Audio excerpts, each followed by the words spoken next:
Yes, everybody can hear? Can you minimize the stuff that's been Tom so we can see the screen? Turn everything. Close everything.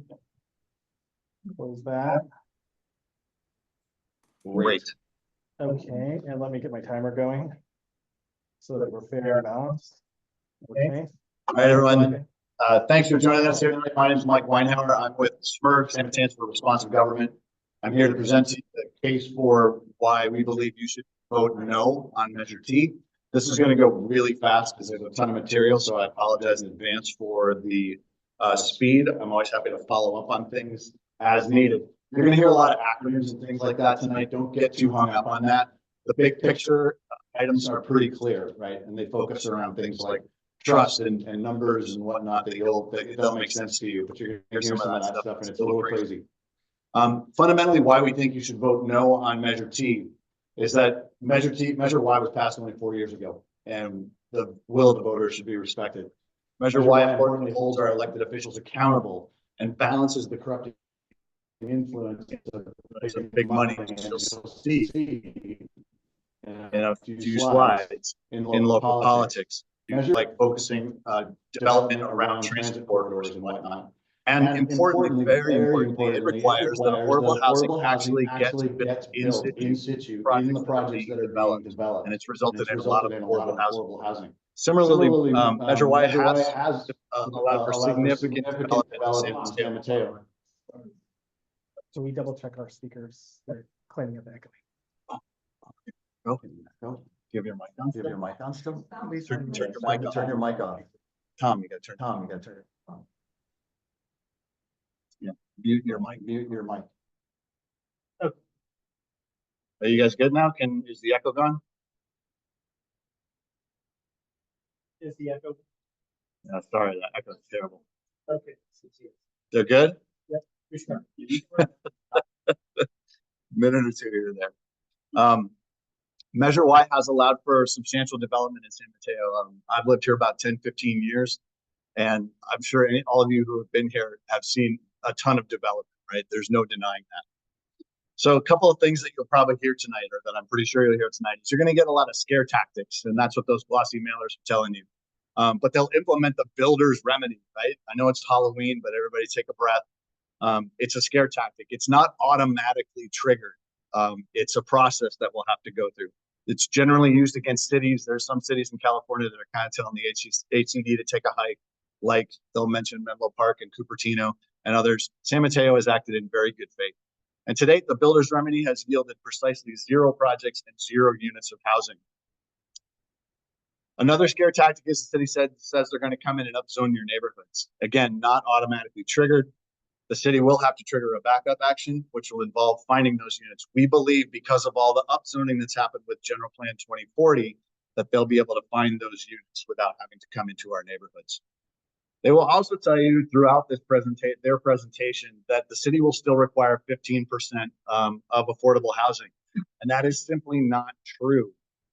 Measure Y required that anything under 10% would have to go to the voters. That gets stripped away with Measure T. Everything in Measure Y gets stripped verbatim from the San Mateo codes. And on any given night, 3 votes of the council can change that rule.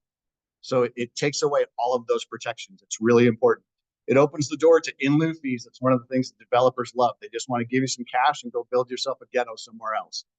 Measure Y requires affordable housing gets built in the projects with the same quality in the same projects, and it actually gets done. So let's take a look at this ballot measure. This one is a doozy the way it's written, right? They're usually flowery and it says, measure whatever, it's for the children, right? This one is really it's kind of stunning. So let's break it down. This is the actual ballot measure if you haven't read it. Shall the measure to allow for additional affordable housing for low and middle income residents? The fact is that Measure T requires no affordable housing. Again, any given night that can be eradicated, and it removes those longstanding requirements to actually build it. While simultaneously allowing for massive growth in unaffordable, i.e. luxury housing, and non-housing developments, i.e. office. Moving on to meet state housing requirements, Measure Y already meets our current cycle RENA requirements through 2030. Attempting to look beyond that is kind of reckless and unscientific. To give you an example, the city tried to San Mateo would be The last time around, they guessed in 2025 it would be 118,000. And that is off by about 20%. Without raising taxes, this one's particularly egregious. Measure T does not, yes, technically explicitly raise taxes. However, there's going to be a significant unfunded burden to all of this development that will fall directly to taxpayers. And a great example of that is flood-free San Mateo. Flood-free San Mateo is necessary because the city kicked the can down the road around dredging the lagoons and updating the pumps, and they had to come to the taxpayers. That thing is not 10 or 20 years. It is permanent. So you want to get ready for crime-free San Mateo for the police, fire-free San Mateo for the fire department, want to drink water San Mateo? I'm saying that sort of facetiously, but I'm not really being facetious, right? That stuff is going to come, and it's all going to go on your property tax bills. I just got mine, so I'm already feeling the heartburn. While enhancing parks and open space, there is literally nothing about enhancing open space in Measure T. I've challenged the opponents to come up with, show me somewhere where this takes place, and they can't do it because it doesn't exist. It allows existing residential neighborhoods to stay low density. Not really, just ask the folks down at the Elks Club over here where they've got a 6-story project that they're staring down the barrel of.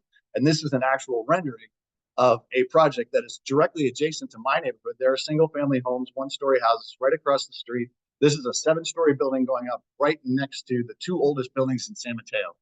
This is reality, folks. It's not the movie Up. Moving down, reducing traffic impacts. This is another one that just makes me laugh, and if I wasn't ready to cry. It objectively worsens just about every metric. And I'm going to show you the city's own data to support all of this. It objectively and quantitatively makes all this stuff worse, while allowing future housing to be concentrated downtown, ECR, et cetera, where near jobs, infrastructure, and services, right? Well, development is going to occur across most of the city. Y already encourages the development to occur along these corridors. Transit, come on. You know, it's lacking, right? Jobs, people are going to work where they're going to work. Nobody ever picks their job and they stay right by their house. Like, nobody does it. It's just not realistic. Infrastructure and services, again, I challenge the opposition. Show me something here. There's nothing. Absolutely zip. So given this, why would you trust them, right? They have to give you this kind of seriously BS ballot language that just misleads people. And unfortunately, a lot of people are going to run with that. Just go check yes. So why would you trust them? More importantly, follow the money, right? Anytime you see something like this, you've got to look at the money. These same guys were here a couple of years ago trying to kill Y. They failed. They're back again, and they're spending tons of money. Why? Because they stand to make $16 billion just on the construction of the 20,000 units that they propose in General Plan 2040, which will result in a 50,000 person increase in San Mateo's population. Think about that for a second. 50,000 people, not in the too distant future. $16 billion. So those guys are ponying up, right? 96% of the $175,000 that have been donated to date come from developers, Hillsdale, Prometheus, Saris, Regis, et cetera, et cetera. Sadly, your council members and electeds have decided to pony up and join in with them. That tallies up to 99% of the money and $250,000 of your taxpayer money to send you all those fancy glossy mailers and write that lovely ballot measure. None of that is coming from neighborhoods. So the real cause of unaffordability, maybe we should take a look at that. Maybe it's greed and corruption. This is an article where the Justice Department is looking into, among all of these, 2 of the developers that are contributing to this, Prometheus and Saris Regis, for price fixing rents using software to collude. So we have no idea what kind of housing prices we really have, if it exists at all. So do you still trust them with our beloved San Mateo? I would sure hope not. Construction costs are also a huge part of the problem. Until you fix this, none of this stuff gets fixed. It costs $800,000 a unit and increasing by double digits to build 1 unit of housing, whether it's luxury or affordable. Don't believe me, believe San Jose does a survey every single year. It's the most significant barrier to new housing. It remains the biggest barrier to housing in the city. The Chan Zuckerberg Institute. In California, it's particularly bad, and it's grown by double digits, right? This is fact. And why are we not protecting existing affordable? This is super interesting. McKinsey released an article talking about naturally occurring affordable housing, describing it as the biggest affordable housing asset that we have, and yet it's being destroyed. When the city was asked about it, they said, well, it wasn't a priority. We're focused around production. So the translation is build, baby, build, build, build, which means gentrification and everything gets worse. Measure T makes the quality of life in San Mateo objectively worse, and I'm going to go through all this stuff. Public safety. Our police department operates at a 60% deficit to the national average, and they already can't handle it. And imagine adding 50% more people. Water exceeds supply. Again, this is the city's own data. They'll tell you that we're pounding the table, but we can't pound with facts. This is the city's own data, the city's own maps. All this stuff comes from the city. Traffic gets way worse. They'll tell you VMT, vehicle miles traveled, goes down. It gets 30% worse, 1 million more miles on the same roads. Air quality gets worse. It's already bad. All the construction and added cars makes the air quality worse to the point where it exceeds the air quality management district thresholds for at least two of the characteristics voluntary VOCs. I'm not even going to try to pronounce that. And then some of the particulate matters, right? Noise also gets worse. These maps look similar, but if you study them more closely, all the bands get a little bigger down all the most populated areas. So it's going to be noisier. Measure Y is also undermined and augmented by tons of state legislation. And don't even try to read this, but I'm happy to share it with you. These are all the bills the state passed or got out of committee in 2021. Now just watch this, 2022, 2023, 2024. Only thing you should notice is that font gets smaller and those numbers are exploding. Hundreds of bills that add to what Y already provides. There is no need to overturn Measure Y. So some facts about San Mateo. It's the second most dense city in San Mateo County. Did you know that? Second only to Daly City, which is fascinating, at 8,300 residents per mile, or people per mile. It's twice as dense as Redwood City. It's got twice as many people in the same amount of space in San Mateo. And we're as densely populated as Los Angeles, which just about made me fall out of my chair. This is a census site. I'm not pulling these out of the air. You guys can look this stuff up, and again, I'm happy to share it. San Mateo's population has declined by about 5% since the census, so it's hovering around 100,000. Average commute time isn't that long. So, you hear the horror stories about people driving hours and hours. I'm sure there's some outliers. On average, less than a half an hour. San Mateo's poverty level is both that of the metro area in California, and we actually have a pretty good jobs to housing balance. 1.5 is considered ideal, and we're sitting right about that number. The point being is that we've done a pretty good job, and we're pretty full. Now, I'm not saying, don't twist it, that we shouldn't grow at all. It's not NIMBYism. We're not building anything. We just shouldn't be the mandates that are being handed to us by the state do not account for density. They don't even take a look at that. They give you the same numbers. It's ridiculous. This is what happens without Y, right? So they're going to show you some big scary pictures again about the builders Germany and all that stuff. Well, guess what? You don't have Y. This is an actual proposed project, 30 stories in Redwood City, right? So I don't know if it's damned if you do, damned if you don't. But in summary, San Mateans have always supported, job growth and affordable housing, but we don't believe it's necessary to compromise our neighborhoods and our historic assets. So T doesn't do what it says it will do, and it does a lot of bad things it claims it won't. So we urge you to vote no on Measure T, because again, any given day, 3 council votes, there's a lot of pressure on them, developers and whatnot. And if you've gone to council meetings and planning meetings, they do not pressure the developer. They want every single time. Measure Y is about trust in your voice, the residents having a say in this. And again, state laws grant substantial bonuses and whatnot on top of what. There's no need to do it. It goes bye-bye in 2030 anyway. So don't reward bad policy and process with your precious vote. Thank you. I get 6 minutes.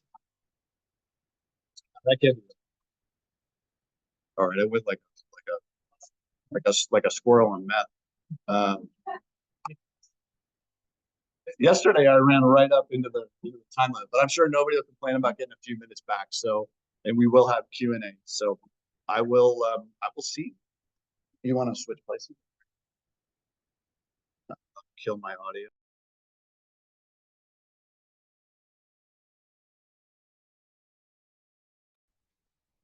Can everybody hear us okay? Mic check, 1 2 1 2. Testing, testing, testing. Hello, hello. Somebody confirm? All right, thank you. Yeah, let's do it. Sorry, Mitch, I took your name off because I didn't think you were coming. No problem. You want to kick it off? No. Oh, you want me to start? Yeah. You ready, Thomas? Let me Let know. Restart. Okay, starting now. 20 minutes. All right. All right. Well, again, thank you, Thomas. Thank you everyone for coming down here tonight. You know, Michael made a point earlier about fear mongering, right? They're going to try to scare you, right? What I heard in that presentation was a lot of fear, right? A lot of red, a lot of bold, right? What we're focused on here, what you got going on, Thomas?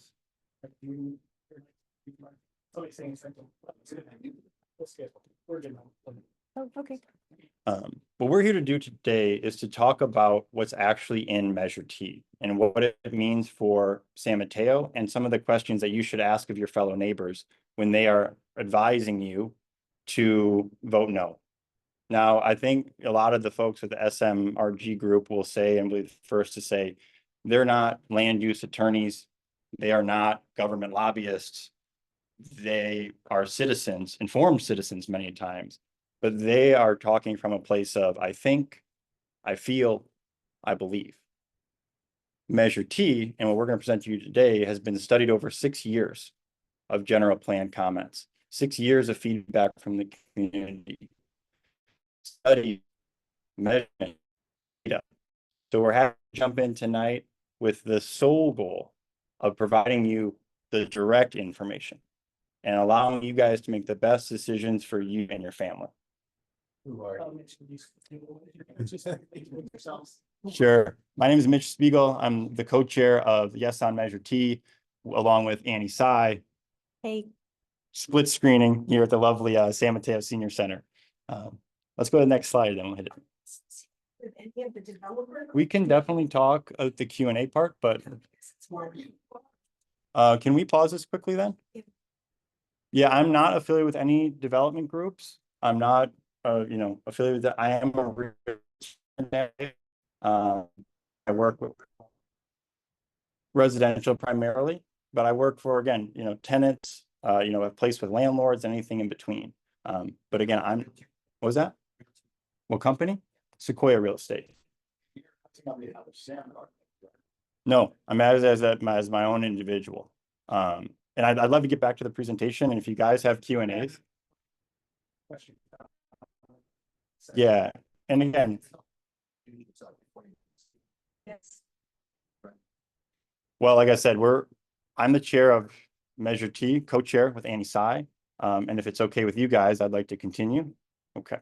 Are you ready? All right. So Measure T.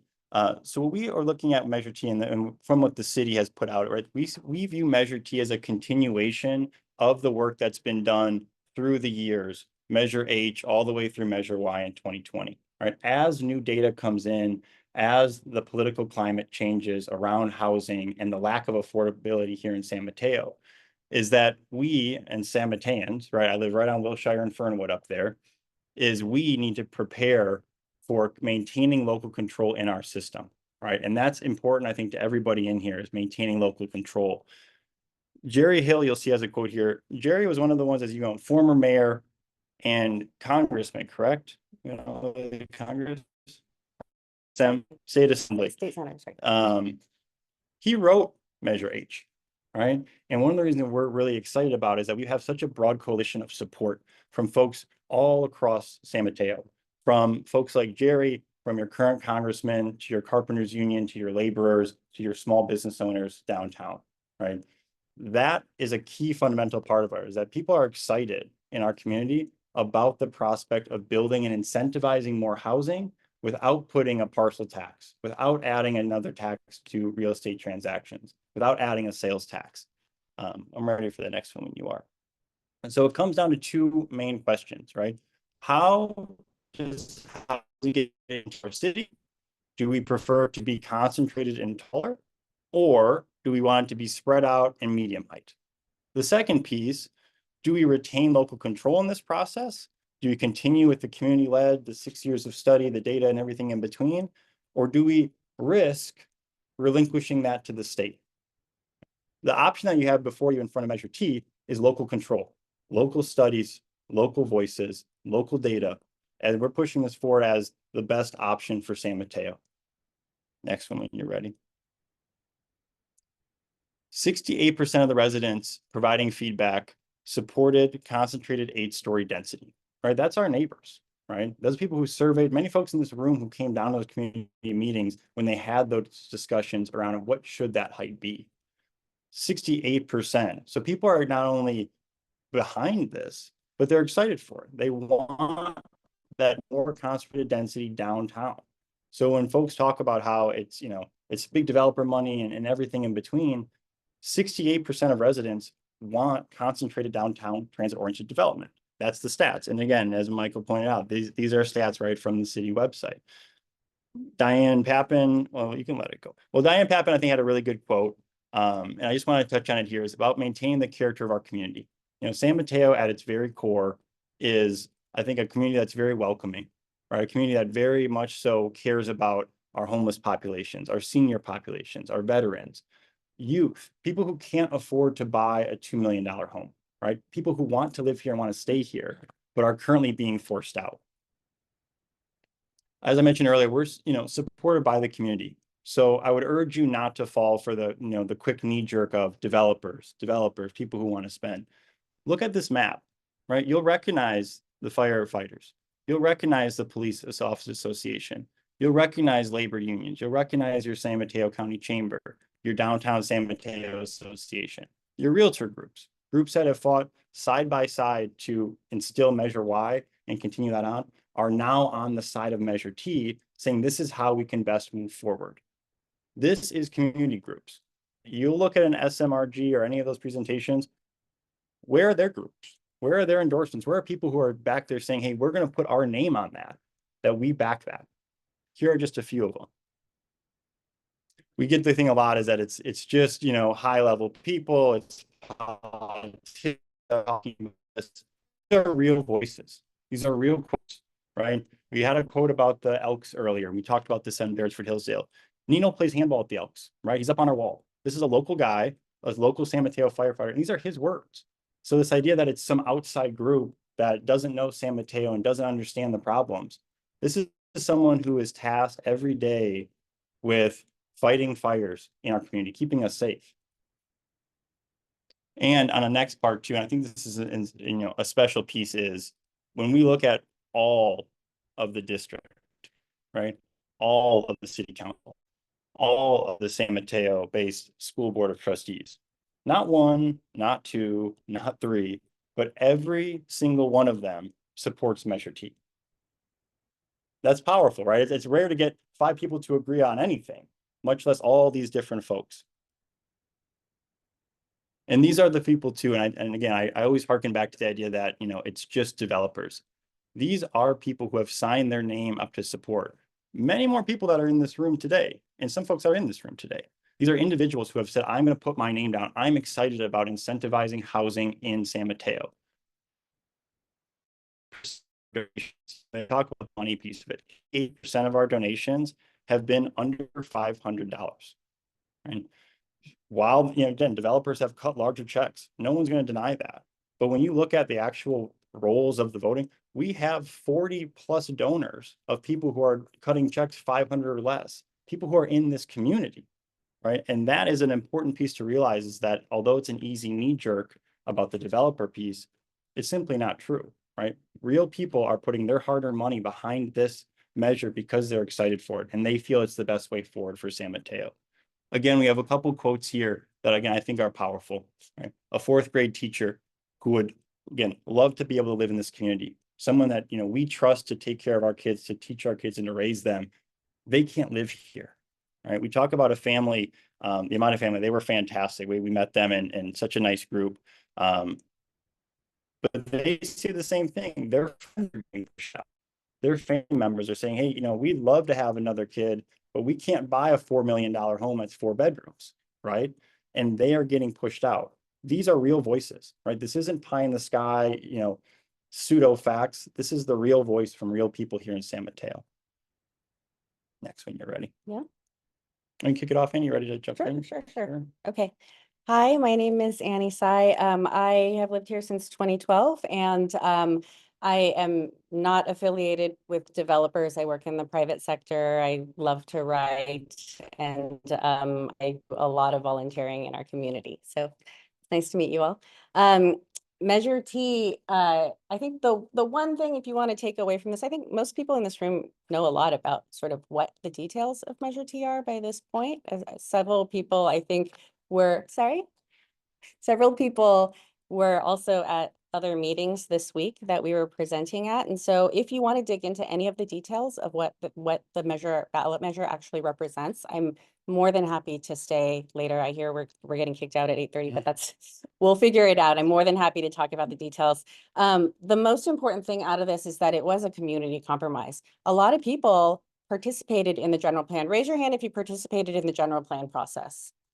Yeah, 6 years, right? 1,000 people. It was supposed to be shorter, but we had a thing called COVID, so fine, everybody did their best. And this is what came out of it. It went from 12 stories to 10 stories to 8 stories. The density changed. Commercial got pulled in for mixed use. So, so a bunch of things happened during that time. And this is the product of the community compromising to come together. The one thing that I think is often missed in the conversation around what is the plan that we are going to vote on and move forward with is this question of how are we comparing Measure T to other available options? It's not a question of Measure T is not good enough. It's how do you compare it to the other options that we have on the table? And one thing that got me really excited about Measure T, I'm a business person, so I look at stacked benefits and return. I care about if I'm going to allow for this amount of housing to be built, what is the community going to get out of it? Where is that housing going to be built? And what are we going to be able to do with that money? And so, one great thing that I also love about San Mateo, which can also be frustrating because it takes longer to actually do stuff, is that they spend a lot of time doing community engagement. And so that's the next step, right? Which is, okay, if Measure T passes, let's now talk about what are the priorities for these investments. And I've seen that happen time and time again in the city. I'm sure all of you have as well. So, when we talk about stacked benefits, this is a little bit of Maslow's hierarchy going for you, but we've got our housing element is retained. We get more, absolutely more in the aggregate number of affordable housing created. 75% of the buildable land in San Mateo remains unchanged. We have the opportunity to have a reasonable pipeline for our next gate, our check gate with HTC, which is in December 2026, where we have to show that we're on track with our RENA 6 target. So it's around 3,500 homes. We are getting additional revenue. So in this, let's say Measure T doesn't pass, right? For the remainder of the time of our housing element, until Measure Y expires, that's just under $100 million in revenue that we would be leaving on the table. And so what would we do with that money? And then, there's this question of traffic and pollution, but traffic and pollution are going to happen regardless of whether or not we're building through one ballot measure or another ballot measure. It's going to happen anyway. What we can do is strategically place homes with a higher density in places where we give people the option to not have to drive. And there are a ton of studies that have shown that when you do so, you have the ability to reduce your weekly car trips by between 20 and 40%, and that is meaningful. And then, of course, you've got built-in neighborhoods. So 75%, like I said, of buildable land remains under Measure Y, so no change. This is Reverend Penny Nixon, who cares deeply about her community and has chosen to endorse Measure T. The white area is the area that was reviewed for zoning. Now, commercial zoning, which was pulled into Measure T, a lot of it was sort of chosen to be zoned for mixed use. The 8-story view that was available. Sean is another educator in San Mateo who believes that, you know, he loves our city. He lives in this neighborhood and wants to support responsible growth. The backup plan, which many of you have heard of, which is to sort of zone 1,700 lots for additionally on top of our 7,000 commitment. It's looking at sort of high resource areas, and that's really the blue area right here and purple, blue and purple. Now, I read this morning about someone saying that 1,700 units could mostly be lots are already zoned to their maximum under Measure Y. Details of the backup plan. I'm happy to share this after. There are other options. Oh, Okay, I'm frozen. come on, baby. Thomas, you stepping on the cord? Just kidding. I think it's an internet Just messing. connection. There are other options, right? You can sue the state. That happened. There is builder's remedy. I don't need to talk about that. You all know what it is. The thing about other options is once our housing element is decertified, thanks. We lose money. And so you really have to ask the question, what are we going to do as a city with that gap in funding? How are we going to fill that gap? Because that is a real gap, tens of millions of dollars. You know, I saw this online and I thought it was pretty good because it gives you sort of a list of things that you can talk about that are not true. Again, I'll share this after. We don't have to talk through all of it because we've talked through much of it before, but it's going up to 8 stories. Transit-oriented design with increased density will get us more affordable than we would under our current zoning. And, you know, in this thing on the police, which came up today, you know, the SMPD is fully staffed, is it not? SMPD is fully staffed right now. That is the staffing level it's supposed to be at. Lastly, well, not lastly, actually. There we go.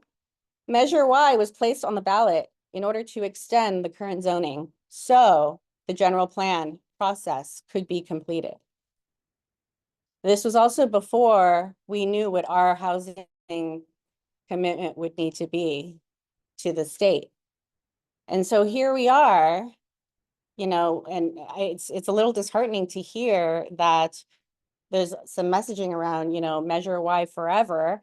That wasn't the commitment. It's a bi-directional commitment.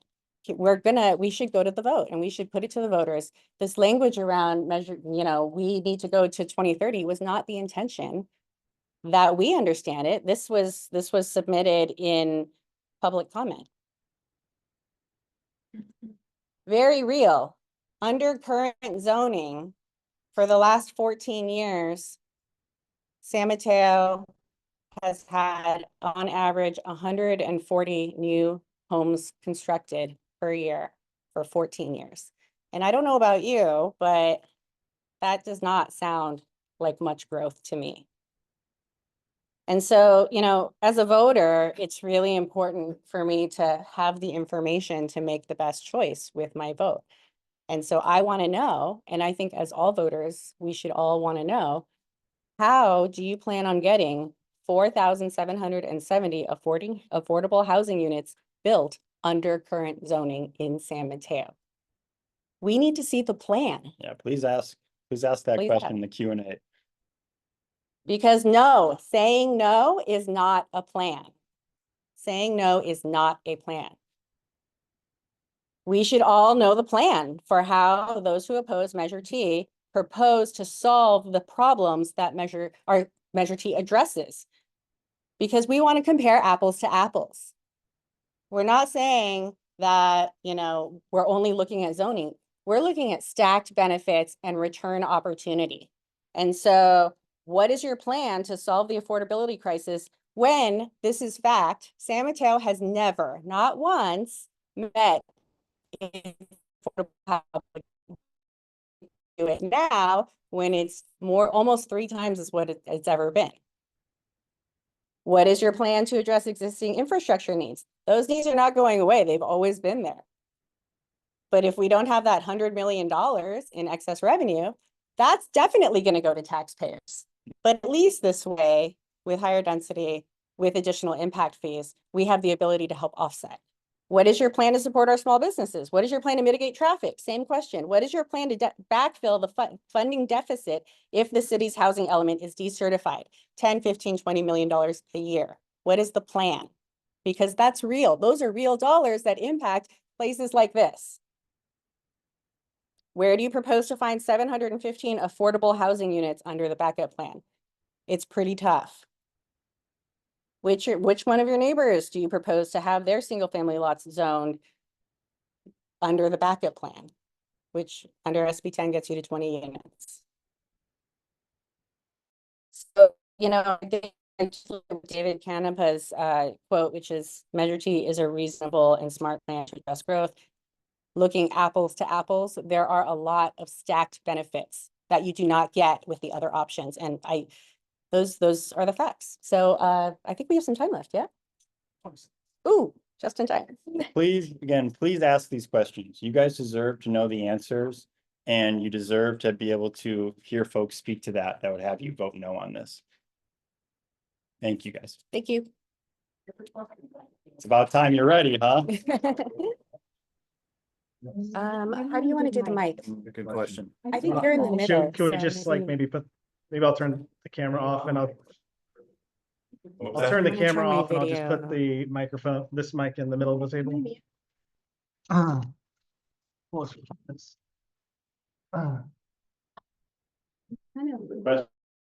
right there. Lincoln. Okay, Hold and, on. oh, sorry, just some ground rules, if we could try to just limit to questions and not go too far off into opinions while we're speaking, and because we do have a lot of people, so we try to balance it out between the room and Zoom, so. First person had a question. I just have kind of comment. My name is Jim Ryan from North Central. We've had a big impact in North Central. You guys talked about where are we going to get all this housing from? I believe if the city works with the landlords, tenants would rent more to tenants. But because landlords are so, I don't know what you want to call it, but tenants are always right, and that's not true. So the deal is landlords stop renting their houses out because they can't rent. If they were working for landlords, then would be more than willing. I mean, you've got in San Francisco where the landlords are now being charged a fee, they don't let their places. It's just not right. And then I heard they try to bring that to Millbridge shut that down so fast. So if people would work, the city would work with the landlords and the tenants and stop just believing the tenants and people are willing to rent their houses. And let me tell you, that would bring in a lot of that 715 that you guys talked about.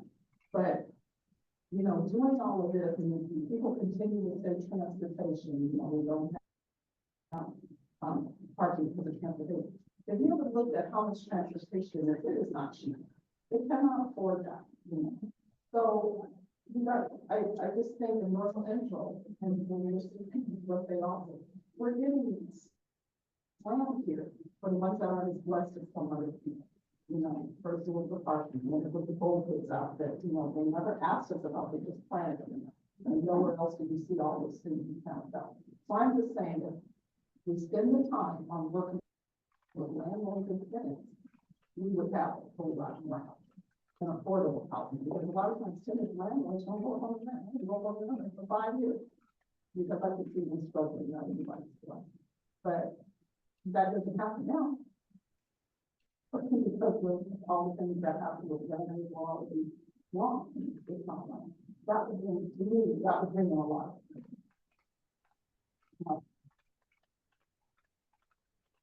You want me to?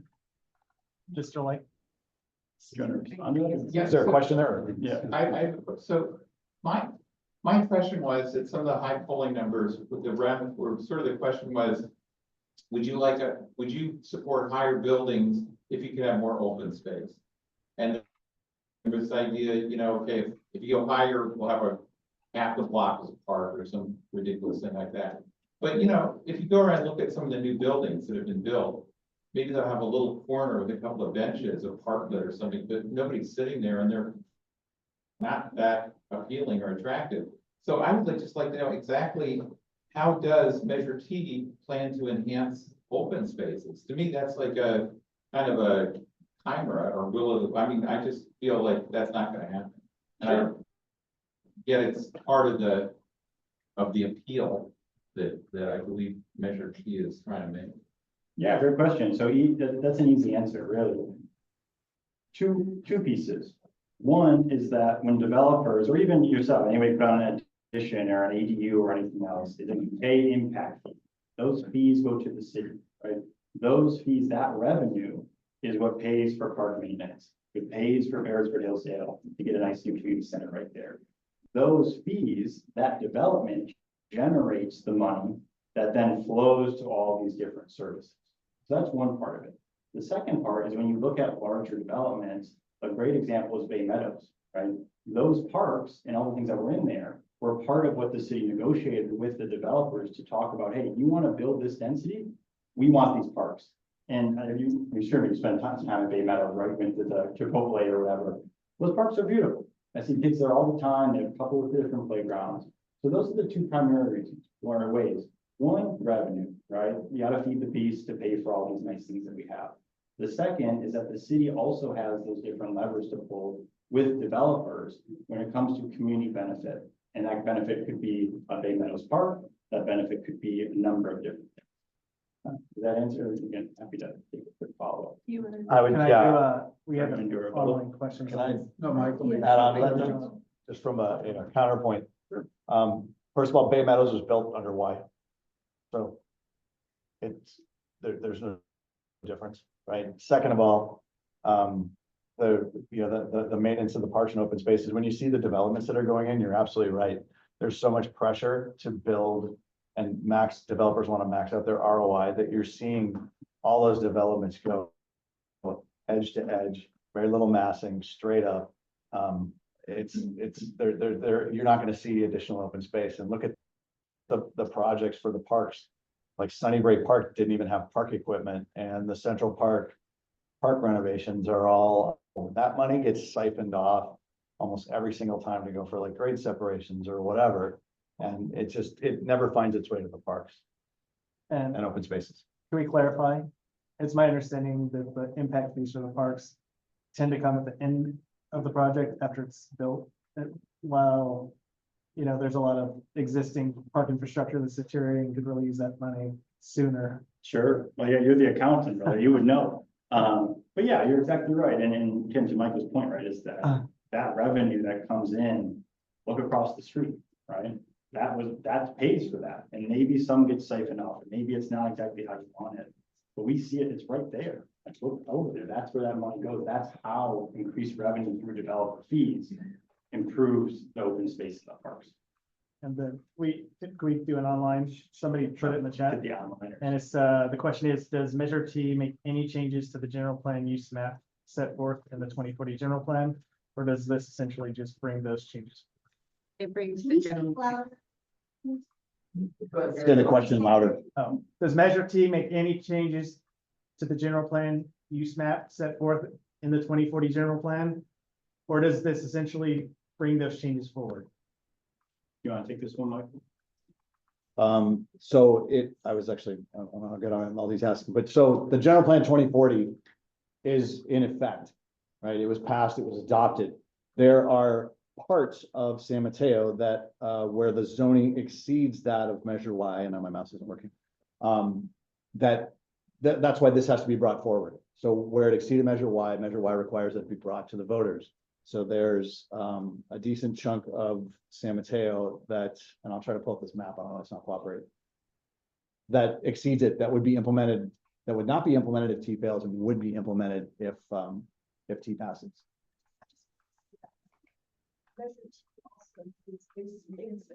Properties that are zoned higher heights and higher densities than the 2040 general plan. The grand one.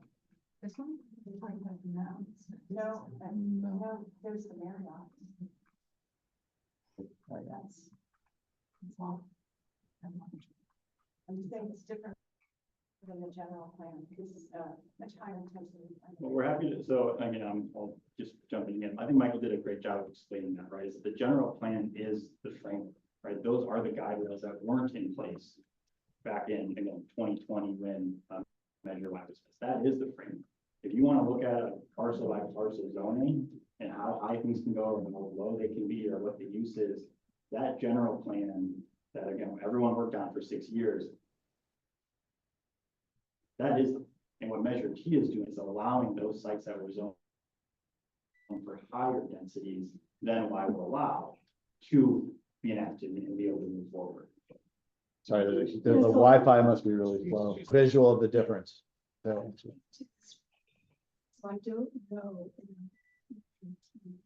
I have two questions. One, can you tell me specifically what measure, how the Elks Club property is zoned for right now? And I believe the other night we talked about density bonuses and that it's presently zoned to go up as high as 7 floors, which is a big surprise to me. And, you know, you have all this gloss about neighborhoods and, you know, this firefighter is a member of the Elks Club. I bet you that if you go through the neighborhood on 20th, they would be shocked to learn that the Elks Club is zoned for 7 stories, or that you guys are asking for it to go up to as many as 495 units, or as high as, you know, 6 floors. So one, I'd like specificity. And secondly, you know, Annie, it's great you offered details. You talked about 1,426 new homes built between 2010 and 2020.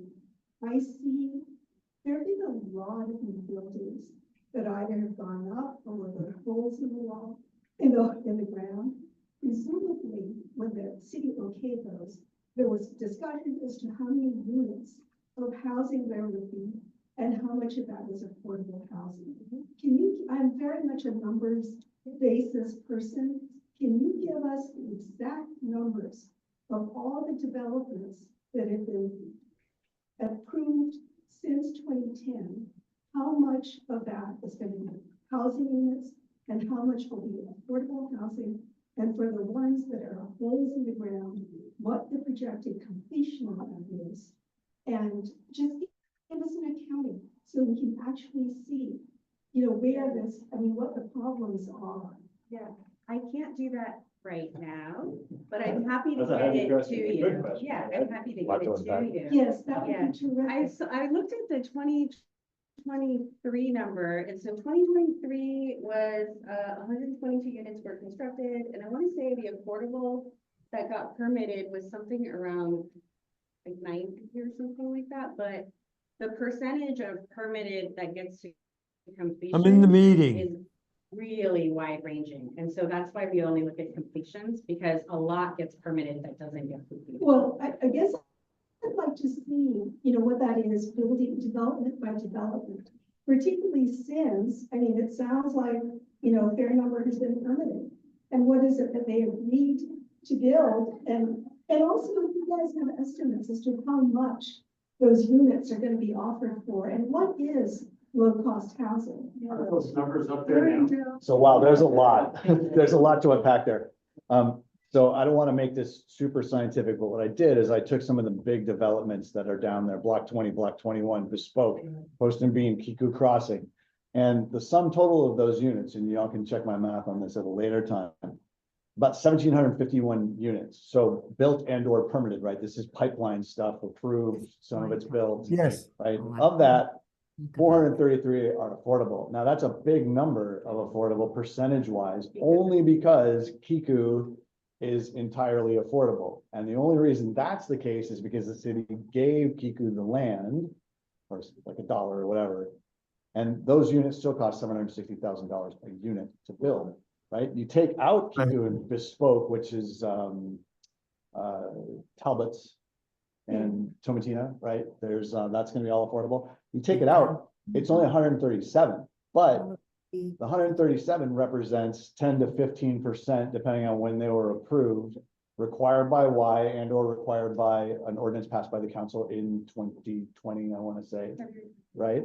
So, and but that it's not 175, which would be, or 225, that would be 15% because the 137 comes off is the 10 or 15% of the base height and density. They get bonuses for height and density for building the affordable, and those do not have to be affordable. Right? So that's why this stuff gets very complex and gets very confusing. And the surveys and a lot of the things like that they don't account for that, because nobody would take the survey if you had to sit through all of this Right. to answer a question about, do you want buildings or not? You have to be, one of the 30 nerds in this room who actually come to these meetings, right? Thanks, you guys. I'm one of those nerds, but seriously, like, we're the people that go to the general plan meetings, we go to the planning commission meetings in a lot of cases. So we understand some of this stuff, and even I don't understand it. It's super complicated. That's why it's so important that everybody gets all the information, and you don't get a flowery, hey, it's all gonna be cool, we're gonna build a ton of affordable, right? Now, to your point, I think it's a great point about the 137 without Kiku and about base numbers. Because Measure T increases density, the base number is gonna be higher. And so we're always gonna get more affordable in every project that I'm referencing. Unless 3 council members vote to not do that. One bit of Can I nuance do- before we. Can I do one more Zoom question in the chat? Can I just add a quick bit of nuance, quickly, Thomas, about the cost? Or could you ask the question about how much are these gonna cost? How much should they get these cost and how much they'll be offered? Offerable, exactly right. So sometimes what you'll see in like my presentation and some of these things, people will say it costs 800,000 to build the units, right? Or 760,000 to build the affordable units. That's not what they're offering, right? They're deeded to be at below market rate depending on your income. So an affordable rate, building a key or a unit at Keeper Crossing is not sold for $800,000. Yeah, that's not the point though. The point is that from a developer perspective, they're gonna have to spend $800,000 just to build it. So it has to be subsidized to get them to build it. That's why this whole structure exists. Right, but It has nothing to do with what they're But selling. I'm saying the point that she asked was, how much will those units be offered at, right? Right, it's a different question. But it won't be 800,000, right? It'll be, usually a lot of those, especially Kiku is rental based, right? So again, it's not, when someone says it costs 760,000 to build, don't let it kind of pull you off the path, because that's not what they're being offered at. They're being subsidized to be less than that. Okay. at the below market rate. So Kiku aside, because its land was free, what am I saying, going to have to pay in rent or to buy a low cost unit? Do you guys have those numbers? Depends if Prometheus is gonna fix the rents or not. It should be market driven by the market theoretically, and a lot of it's luxury. It depends on the amenities and things like that. But the point is though, with the subsidization, you're paying for the subsidies in most cases with your taxes. And that's going to say Mid-Penn or whoever builds the housing to rent to people who never get to build any equity. You're perpetuating the whole problem with this structure, because all of that is rentals. None of this stuff that's getting built, none of it is for purchase.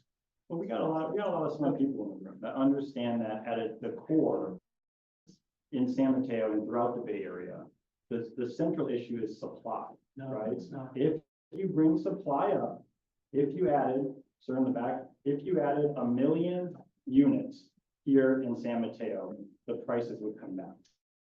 1 million, sure. But that's what I'm saying. That's my point. That's an ad absurdum No, argument. but that's what I'm saying is I'm gonna move on to a Zoom question. But then you also say that our Sorry. properties, our homes would be less yeah. valuable. Take a question here. Yeah, can we move on? Yeah, just a question going along. Uh, Zoom question. The question. Can I do the Zoom question and then you're next? With one of the questions from the chat, with higher density buildings, where is parking for that 4-person apartment condo townhome? Accommodating parking if there are 3 to 4 adults living in these residences? There are ordinances that will dictate what the parking requirements will be on a per project basis. Oh, sorry, this is Annie. There are ordinances that will require parking, and then there are bonuses for discounting. So density bonuses is one way to discount it. But every project is going to be different. So Bay Meadows, for instance, when that one was built, there is affordable built into that. I know because I know the people who bought those properties. They had two parking requirements as a part of some of those townhouse builds. And then on the apartments, they had a different parking requirement. On the smaller, more modern, like every single section or every single sort of townhouse community had a different requirement based on the design, the structure, and when it went with planning commission, sort of what the rules were at the time.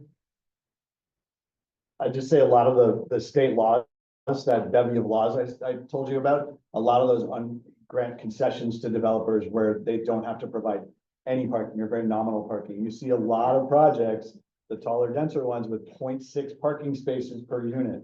So you're just not seeing that happening. Guess where that parking goes? The general plan assumes everyone's gonna get out of their cars. So all the numbers that are even bad as they are, they're assuming that people are gonna leave their cars. You tell me you're gonna get rid of your car with kids with the 2 grocery stores we're gonna have left? It ain't happening, right? So we need parking, and that's gonna end up in your neighborhoods. That's the truth. There is another, sorry, just to talk on top of that, I agree with you.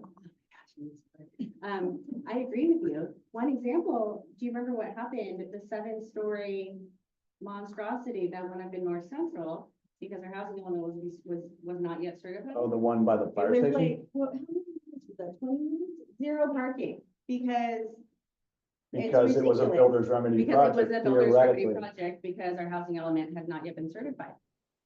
So these are not sort of daydreams that people are having. If parking is a concern, I think that at least under some structure where we have control over the design of where housing is gonna go by lot, we have the ability to not do stuff like that. That's not a fear tactic, that happened.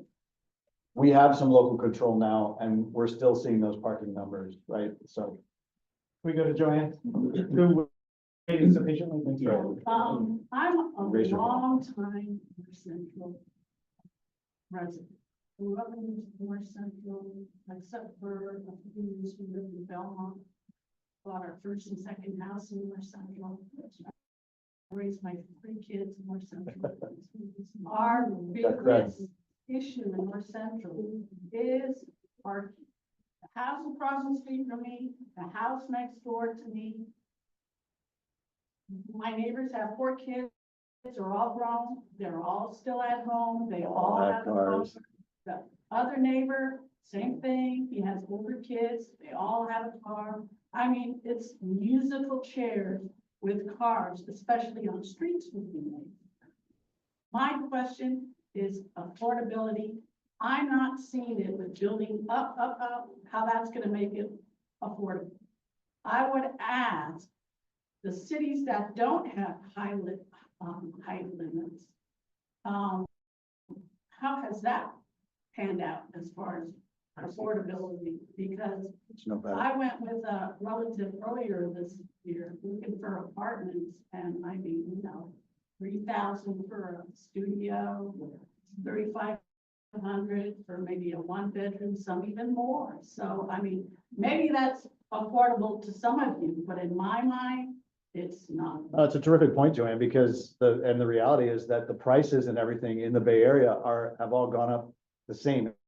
It's not like San Mateo's is much higher. If anything, we're probably in the middle or maybe even a tick lower, but it's all bad, right? It has nothing to do with why. It has to do with the fact it costs $800,000 a unit to build a freaking unit of So housing. to me, affordability is a pipe dream. Well, and the whole idea of supply, point to one building somewhere that was built as a luxury apartment that's gotten cheaper. Yeah. When is it affordable? Sure, I can run with 60 that years a from little now. bit. Right, that's exactly, Michael hit it on the head, right, is that when especially the good slide about the naturally occurring affordable housing, right? Is what it needs to happen in order for that affordable housing to occur is that things need to get built, usually at market rate or luxury. The luxury apartments in 1960 are today's affordable housing, right? The homes that are, like Trina's in the back, right, her rental property, that home was built, when was that, when was your rental built? 1940? 1940, right? If we're not building, we don't have the life cycle to, again, that supply that's needed, it doesn't ever come down, right? And that's exactly the point, to Michael's point, is that without the supply at the top of the pipeline, it will always be restricted. I think he has a question. White House that you're talking about, it's a big house. These houses now are built so small. That's My house can hold a lot of people because the bedrooms are humongous. It has a living room, it has a dining room, and a family, which houses don't have that now. That's very So true. 1940 houses or 39. Micro units now. It can hold people, and it can be a good place for several families to live. Tasso, you've been patient. I have a question, Mike, to you first, and then I'll ask Dan and you, Mitch. Thanks to both of you for the presentations.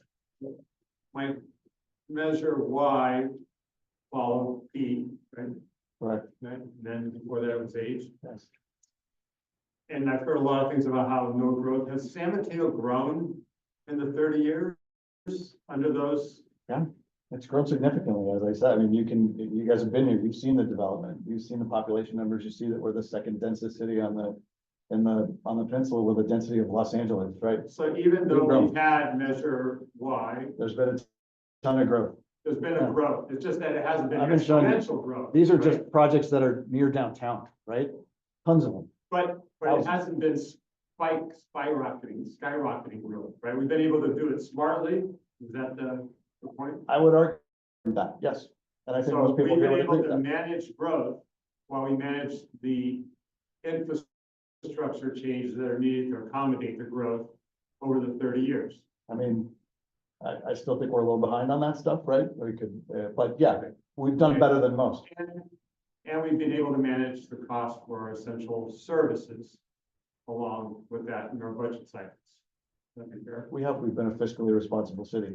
And so if we start to increase prices of homes, in other words, we build more, and the demand comes in to accommodate those and high pricing occurs, is affordable pricing really the discount of high pricing? So in essence, it's kind of like you're raising the price of milk so you can give a discount to others who can't afford it, and you're calling that affordable pricing, affordable. Well, that's kind of what you're doing, right? You have to subsidize the cost because the developer Subsidizing. needs to get that. But it doesn't really become $800,000. affordable, right? Because it's now not achievable affordable because you raised the price of the new housing. People do And make that so argument. then it becomes harder. So it's not really affordable. That'd be correct. What was the question in the Casa? Just I remind me. just asked it. So I'm just thinking, you remind me what it was. So let me ask you and Annie this question. Sure. Great presentation. Thanks. I know you said you were gonna, to Mike's fault, I think you provided a lot of facts and details. Probably a lot of it. And to yours, I didn't find it as factual. I found it more of who's who supporting Measure T. You know, the problem I'm having with Measure T is promises. Promises of affordable housing. Promises of affordable housing for police, fire, nurses. The promise that we're going to reduce traffic when we have 50% more people in this city, right? You're going to increase the population of people and have less traffic. And I understand transit-oriented development because I do it. And I've been in the transportation business for many years. And what you're talking about is if 100 people move into transit-oriented development and 5 of them take the train every day, those 5 don't use a car for the time that they're taking a train, but the other 95 people have a car. And so in total, you're adding more vehicles to the infrastructure we have. But promises is one thing, guarantees is another. So there's accountability. So when you tell people there's going to be less traffic, are you guaranteeing that? Are you standing up to the facts that you say support Measure T, that you're guaranteeing there's not going to be any more traffic? Are you guaranteeing that there's not going to be any more taxes? Are you personally doing that, Annie? Are you personally guaranteeing no taxes for anyone over the next 4 years? As I said in the presentation, you need to compare apples to apples. I know, So but- if you, It's more of a, it's an important question to ask because you're making promises to people. let me, We're answering it. if you could let Sure. me answer it, I will answer it. Thank you. When you're comparing apples to apples, and you're saying 10,000 people are gonna move in, that's gonna happen no matter what. 7,000 units. That's gonna happen no matter what, right? Maybe 14,000. That's Under our, what? Let's say no, under no, what? under arena, under our state commitment. So under For- why, we could do the same. I'm just, hold on. Right. Now, where you build matters, because if you end up building in the neighborhoods, or if you end up building in a place where everybody has to drive, as compared to at least giving people the opportunity to not drive, yes, I am saying that will result in less traffic. Not if you build within the 5-story limits that you're allowed under Y in those areas. That's my answer. And do you want to move on to another You question? might have. And- Let's- and- let's not go ahead. Yeah. From both of, well, yes and no sides. Just explain please, what's the time limit of both of these measures? When will both expire? So, for instance, if we realize that we got something really wrong, we might have another chance to, you know, and how many. Finally, a pretty easy one. So explain the time limits. So Also, for both scenarios, what is the opportunity for local input in the planning process? I know that certain things will be, you know, fast forwarded through the permitting planning process, but tell us a little bit about what gets fast forwarded and how does the public still have an opportunity to go to a planning, not a planning meeting, but a meeting with developers there, maybe have input on, you know, where's some open Sure. space or where's the party. Well, the first part is easier. Measure Y expires in 2030, right? So if Measure T fails, Measure Y sticks around until, you know, unless another ballot measure comes up, right? Measure T, the provisions where it supports Measure Y or continues it, I don't know how it does that. It purports to, would ostensibly expire as well in 2030. Measure T in and of itself doesn't implement anything except the general plan, which is a general plan through 2040. So presumably, net of a pandemic or whatever God throws at us, we would start another general plan process in, I don't know, 2035, 36, where just like the one we did, which is a multi-year process of gathering input and redoing all these maps and whatnot in response to things like RENA or whatever the hell comes up, you know, next. The second part of your question about opportunities, now that's just how land use is broadly defined, right? Like in these parts of the city, we're gonna have this, and these other parts, we have this and whatnot. There'll be, Turn off, oh, all right, I don't think there's. making it harder to see. The developers still have this, the city doesn't build projects, right? And that's a whole other conversation, right, about this stuff. But every developer will have to submit projects then for the various places, and then that will go through a process. Now, that process is what it is currently. There's environmental validations, neighborhood meetings, planning commission meetings, where residents like yourself can give input and help define the parameters of the project. Now, the state, part of all the legislation that they're passing, some of that is designed to streamline the process, which many of us say is stymieing public comment. Be that as it may, that process will likely change, but you should have opportunity for input, basically.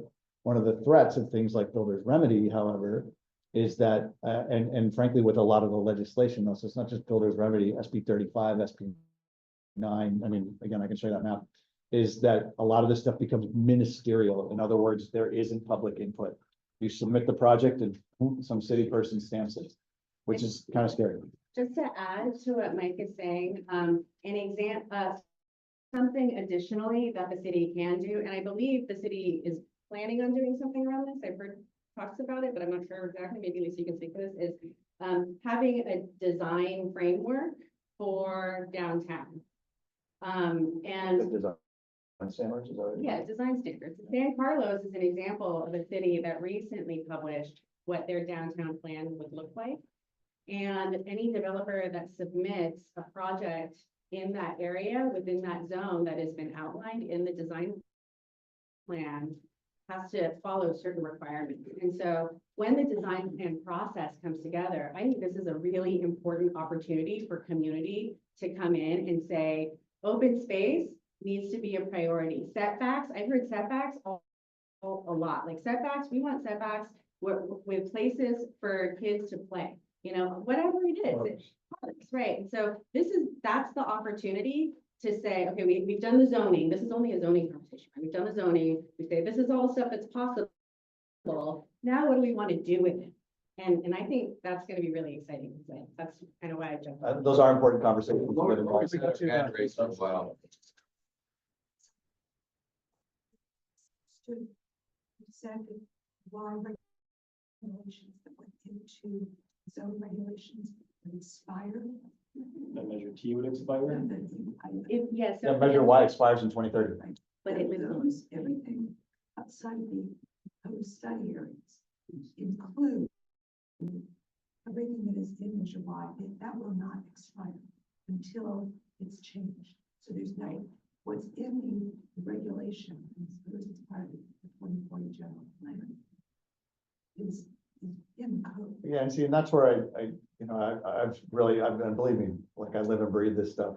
The ballot measure in section 4 or 2, I forget which one it is, says measure Y is repealed in its entirety. But Well, the that's ordinance, because- the ordinance That's says- because it is connected to the 2030 general plan.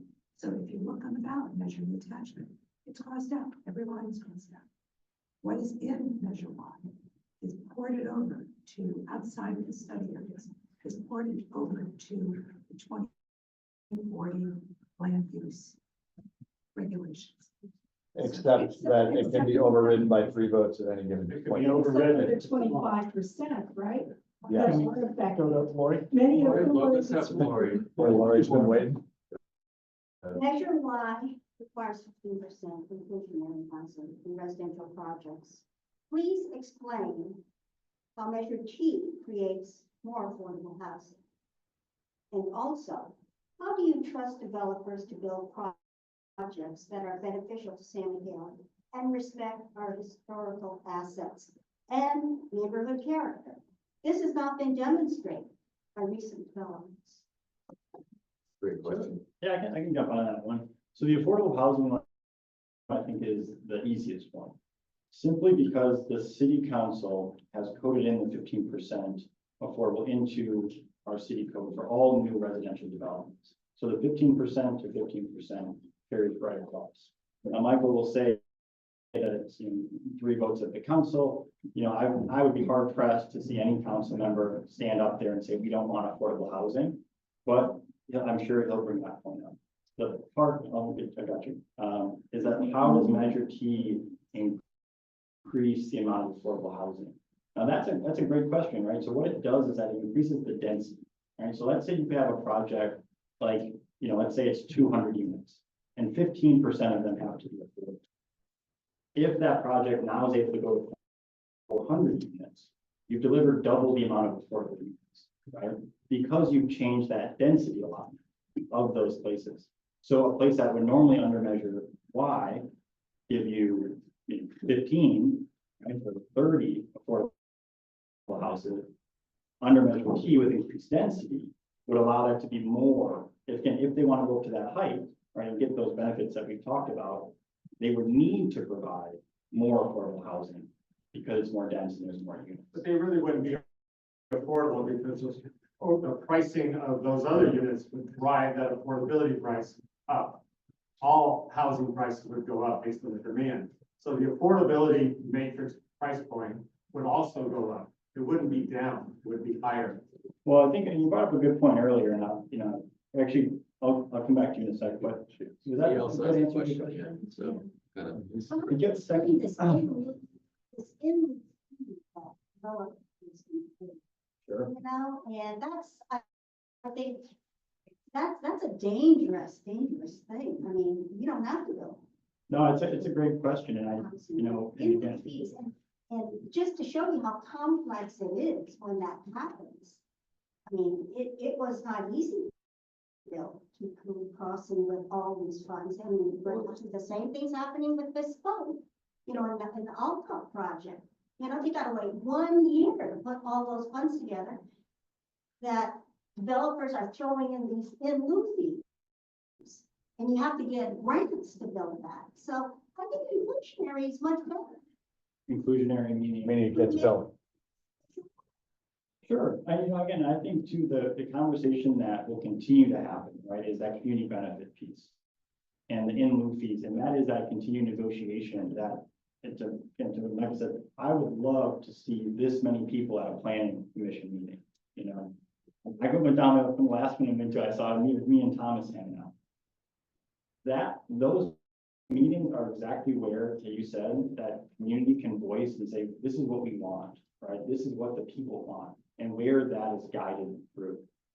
That. I believe, just to specifically on your question, San Mateo's below market rate, program does not allow for inclusionary fees to pay off in lieu of units, only unless they're fractional units.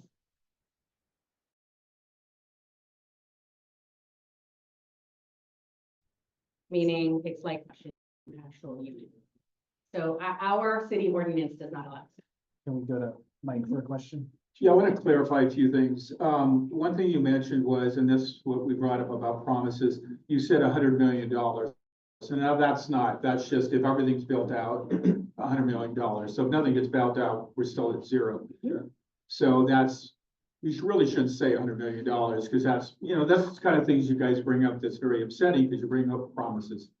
I'll give you a perfect example. What we're concerned about, I live in Beresford Hillsdale. We're dealing with the Bohannon property, the Hillsdale Mall. His last recommendation to us was when he tears down the mall, he wants to put 1.5 million square feet of office space. He wants to put 500,000 of rental, not homeownership, rental.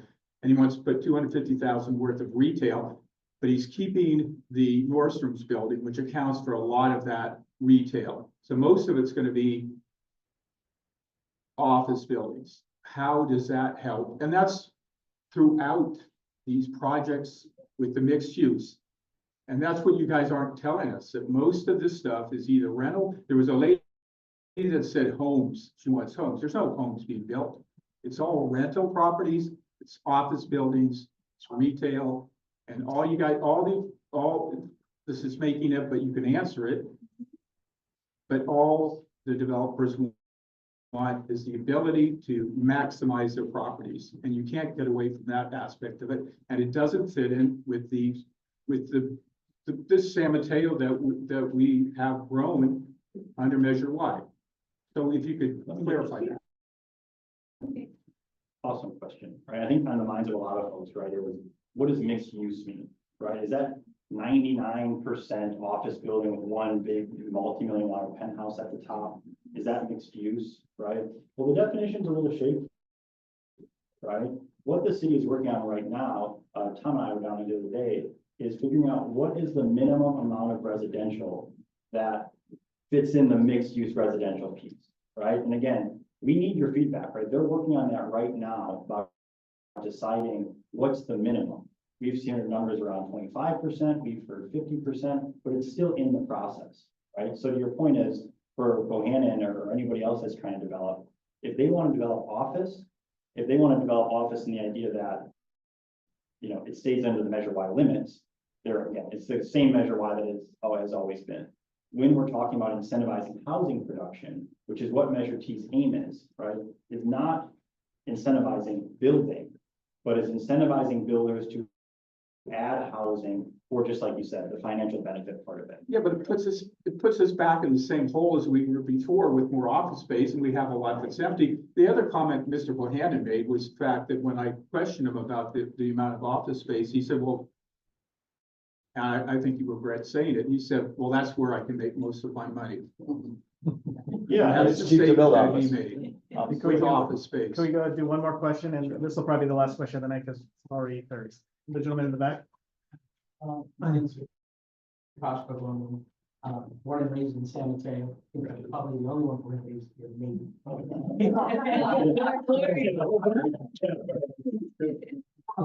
So, Measure T yes on Measure T people, go out and give flyers and stuff. Before I ask this is my first question is that, I believe in housing, we have to have housing, it's important, we all believe in that. Are the yes on Measure T people willing to listen and execute rather than just passing out flyers and saying that if you don't vote yes for Measure T, you're gonna be at the mercy of builder's remedy? Because that's the threat I'm getting all over town. And my friends, family, everyone, the flyers that are going out comes with a tagline saying you're gonna get builder's remedy, and they're painting it as the dark horse. So before you answer that question, builder's remedy is actually not a dark horse. I just got a thing that talks about the law. So this is law, right? It's agricultural land. You have to have it evenly on both sides for there to be builder's remedy. There's all these details that I just got today on the law. The law, okay? It's the law. Builder's remedy might actually work in our favor because there are so many barriers already set up in the city of San Mateo that we should just be able to say, do it, try it, and it'll fail. There are so many locks and keys put into place in San Mateo already with Measure Y, and builder's remedy does not supersede Measure Y according to the law. Does not. So if your threat was, and you're handing out flyers to my family and everybody else saying, oh my God, we're gonna get 30-foot buildings or 30-story buildings because of builder's remedy, it's not true. That's not fact. That's not law. So I ask you, if you're willing to listen, I offer city council a very, very simple solution to our housing problem. What is it? Well, I'll tell you right now. So first of all, it has nothing to do with supply and demand. Supply and demand doesn't work in the Bay Area at all. It's a failed concept. It does not work. Why? Because we're in a different bubble. We're in a bubble. We bring in everybody, educated people to kind of work here. Okay. And so by that virtue, as soon as you build the houses, the apartment rental guy wants to charge $4,500 a month for a shoebox. Okay. So, and he knows he's going to get it because all the Googleites and the Apples and the Twitters are going to pay because they're getting paid $200,000 a year, $250,000 a year. So stock options. Okay. These are, cash poor millionaires, basically. Okay. So it's very simple. 15%, let's say 7,000. What is that? Our proposed imposed housing is what, 7,000 units. What's 15% of 7,000? Less than what we never fired. 1050? Yeah, 1050. 1050? Right? Is that 1050 in line? Yes. The math is right, right? So in Oakland, they built an entire apartment complex that was 100% affordable housing. Okay? I asked the housing czar at City Hall that why can't we force builders to build 100% housing? Because if you were to do that, if you were to build 3,000 affordable housing, you exceed the 1050 quota that we need for affordable housing. You know what his answer to me was? It doesn't pencil out. That's not true. Oakland did it. So the way to get to affordable housing is not by building more. It's by building smart. Measure T, you guys are good people, okay? Smart people. But you gotta know how to execute. What do you want? What is your vision? What is your mission? You don't have a vision. You don't have a mission. Right? And so what I'm saying is that if you build 3,000 affordable units, you didn't have to build another 4,000 units. And you can go back to the state and you can argue that. You can debate, anything is debatable, anything is arguable. We get to the We have this room until 8:30, but we have a few, we can go, a few minutes over. So the question I'm trying to ask you is, are you willing to listen to real world solutions that can actually solve all these problems, as well as infrastructure, money, and housing? Or is it just, you're assuming it's a foregone conclusion, you're gonna scare people into voting for Measure T? That's the question. Yeah, I can hit this one. Are you willing to listen to solutions, hard solutions? If you ask, he didn't offer a solution, well, we're offering a solution. Yeah, we got the solution. We got the vote on it. Well, that's your point, right? The question It's- and Yeah, that's my question. Are you going to listen to solutions? Yeah, now, two parts, right? One is I would love solutions. You know, I don't necessarily think some of the stuff that you said is going to be a solution personally. But I do think that when we talk about solutions as far as what is the traffic impact? What is the correct percentage of housing to office that we require? Those are places where the city, you know, we do want that voice, and again, I'm not with the city, obviously, but what Measure T is doing is saying that through that 6 years of general planning, where we got that community feedback and all the other solutions, right? Studies and everything under the sun. This, the general plan that was passed unanimously at the council, right? This plan is what they feel is the best solution for San Mateo. Measure T enables that plan and incentivizes housing development, right? To your point, right, It's is, just solving the problem. well, again, I think the problem is, and here, the housing crisis, the solving part of it is a very difficult beast, right? To your question about why can't we force developers to build 100% housing? Hopefully, We can answer It's that. not China. I mean, it's not. Hopefully. They didn't force a developer to do it. What they did is that they subsidized that developer through federal tax credits. But again, they didn't force it to do anything. Why can't we get vacancy rates on what's already built? I'll answer, we can talk about that, but for your question in the back, right? Is, yeah, again, you're forcing someone to do anything. I don't know about you, but again, for me, I don't want to be forced to do anything, right? But they're forcing us But, to. It's but what a- I'm, no, but what I'm saying, here's the thing, right? The forcing that you have in this situation, this dynamic is that the state is requiring a certain amount of homes be built. And what they're saying is that we've agreed to this, the city has agreed to this is how many homes need to be planned to be built. Now, that's the forcing piece, right? Now here, the folks in this room, we get to decide how that goes into effect.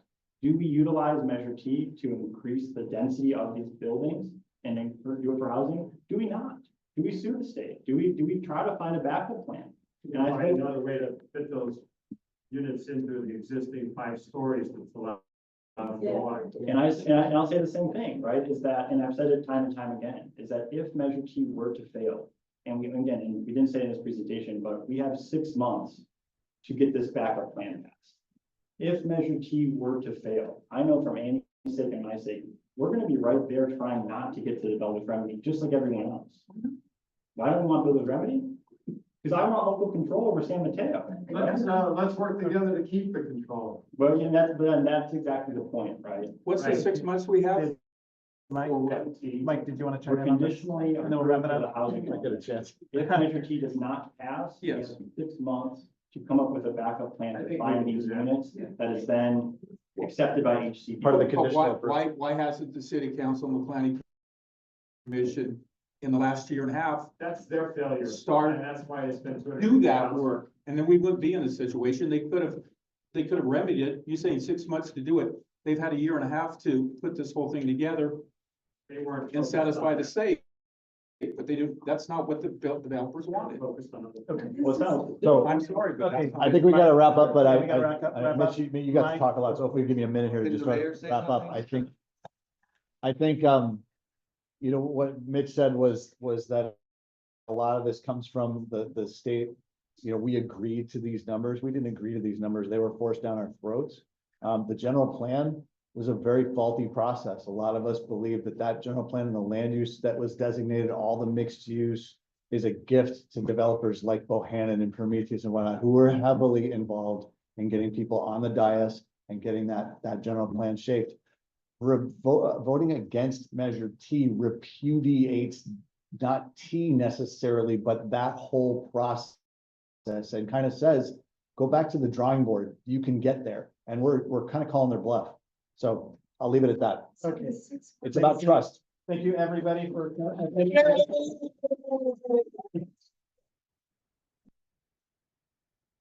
Thank you, panelists. And with that, we're concluding the meeting, everything. It's always, I think it's always. I mean, you have to push the guy. Yeah, Cheesehead be cheesehead, right?